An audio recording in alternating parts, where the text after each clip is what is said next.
Hi, my name is Seth, I'm a realtor, and this is your step-by-step guide to buy a house.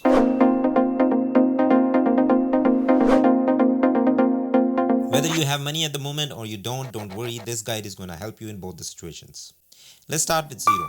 Let's say you don't have any savings right now, you started a job right after graduation at the age of 25, and you want to buy a house after 5 years and be a homeowner at the age of 30. The best option for you right now is to buy a condo or an apartment. They are cheaper, easier to maintain, and perfect for starters. Currently, prices of the condos vary. Downtown area is very expensive and cheaper options are available way outside Greater Toronto area. For the purpose of this video, I have selected a condo within Greater Toronto area, which is neither expensive nor cheap.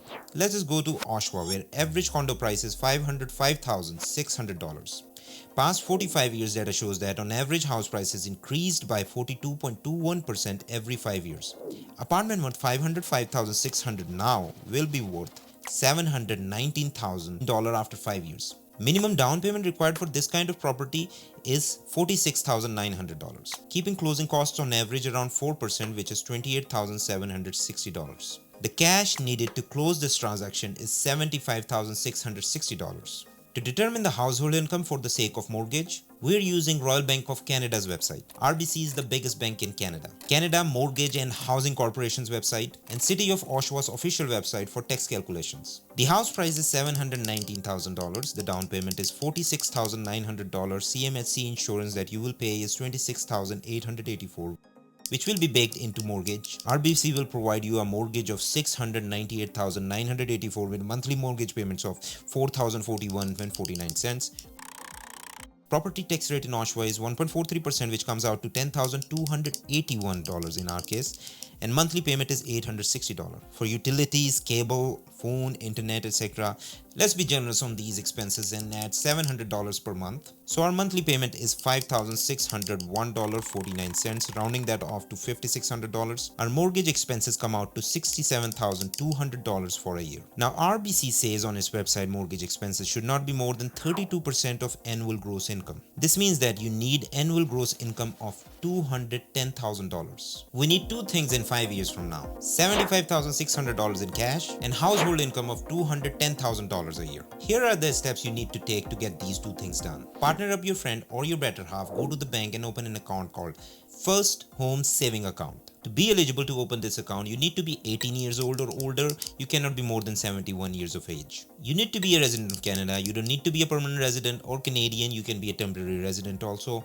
You did not have lived for past 4 years in a qualifying home that is owned or jointly owned by you. Remember, you can be a homeowner already. For example, you own a house with your parents in Mississauga but living in Toronto for 4 years and working there. You are still eligible. You did not live in a qualifying home that your partner or spouse owned or jointly owned in previous 4 years. Means you have not moved in a house owned by your partner or spouse in last 4 years. The benefit of this account is that you can save $8,000 every year, and that is tax deductible, which gives you another $2,000 in tax saving. Two of you all together can save up to $100,000 in 5 years. This will provide you with the cash needed to close the transaction. Household income needed is $210,000, which divides into two people would be each making $105,000. If you have started your job right now, you know that in 5 years you need to be making $105,000. I wish you good luck. Now, if you already have savings and a job that qualifies you for a mortgage, these are the steps you need to take.